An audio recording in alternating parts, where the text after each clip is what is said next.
તમને માહિતી આપી રહ્યો છું।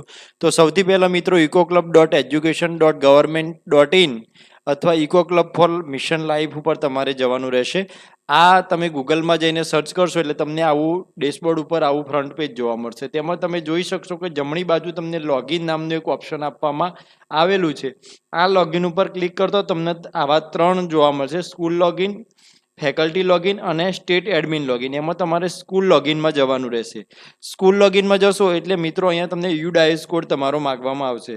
તો અહીંયા તમે તમારી જે શાળા છે તેનો તમારે યુડાઇસ પ્લસ કોડ નાખવાનો રહેશે।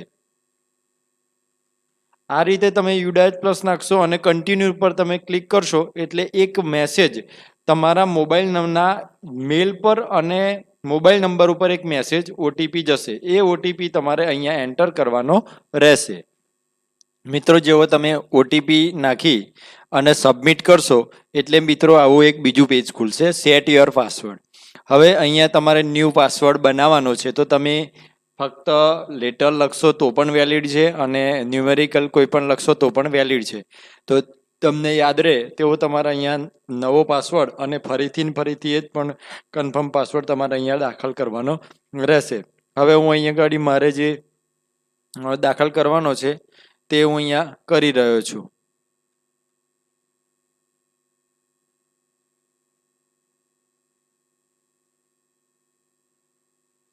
તેનો તે જ પાસવર્ડ હું અહીંયા ફરીથી દાખલ કરીશ। આ રીતે બંનેમાં સેમ પાસવર્ડ બનાવી અને અહીંયાથી અપડેટ પાસવર્ડ આપી દેશો મિત્રો એટલે તમને હવે અહીંયા એક જોવા મળશે અપલોડ ઇમેજ ઓફ પીડીએફ। એની સામે તમે અહીંયા જોશો તો ડાઉનલોડ વર્ડ ફાઇલ। તો સૌથી પહેલાં મિત્રો તમારે અહીંયાથી ડાઉનલોડ વર્ડ ફાઇલ તમારે કરવી પડશે। અહીંયાથી ડાઉનલોડ વર્ડ ફાઇલ કરશો એટલે અહીંયા તમે જોઈ શકશો કે ઇકો ક્લબ ફોર્મેશન નોટિફિકેશન તમારું ડાઉનલોડ થશે। એ ડાઉનલોડ કરેલ વસ્તુમાં તમારે શું કરવાનું છે તો એને ઓપન કરવાનું છે। આવી રીતે તમે ઓપન કરશો એટલે અહીંયા તમારે શું કરવાનું છે તો અહીંયા શાળાનું નામ લખવાનું છે મિત્રો। આ જે નોટિફિકેશન તમારું ઓપન થયું એની અંદર અહીંયા તમે શાળાનું નામ લખી દેશો।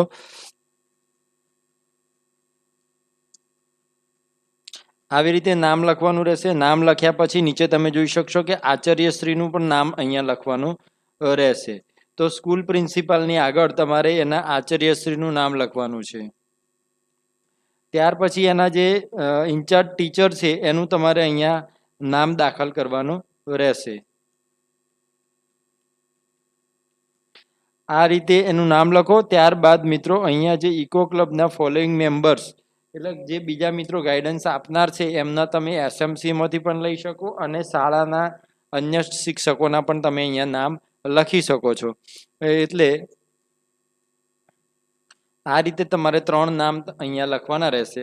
ત્યારબાદ મિત્રો અહીંયા સિગ્નેચર, ટીચર ઇન્ચાર્જ અને હેડ પર્સન આ ત્રણેયના સિક્કા મારી અને એને તમારે સેવ કરી લેવાનું રહેશે। હવે આને તમે જોશો તો એને પીડીએફ ફાઇલ તમારે બનાવવાની છે।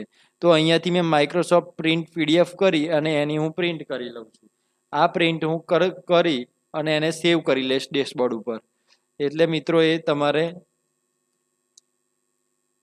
હવે મેં નામ આપીને અહીંયાથી ડેશબોર્ડ ઉપર હું સેવ કરી લીધું। ત્યારબાદ હું એને કેન્સલ કરી દઈશ। તો આવી રીતે મિત્રો તમારે પહેલાં આ જે છે એને તમારે શું કરવાની રહેશે સેવ કરવાની રહેશે।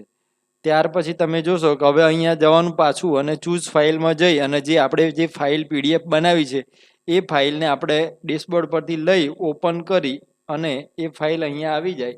ત્યારબાદ મિત્રો તમે અહીંયાથી સબમિટ ઓપ્શન પર તમારે ક્લિક કરવાનું છે। સબમિટ કરશો એટલે તાત્કાલિક જ તમે જોઈ શકશો કે અહીંયા નીચે તમને આવું આખું ડેશબોર્ડ જોવા મળશે।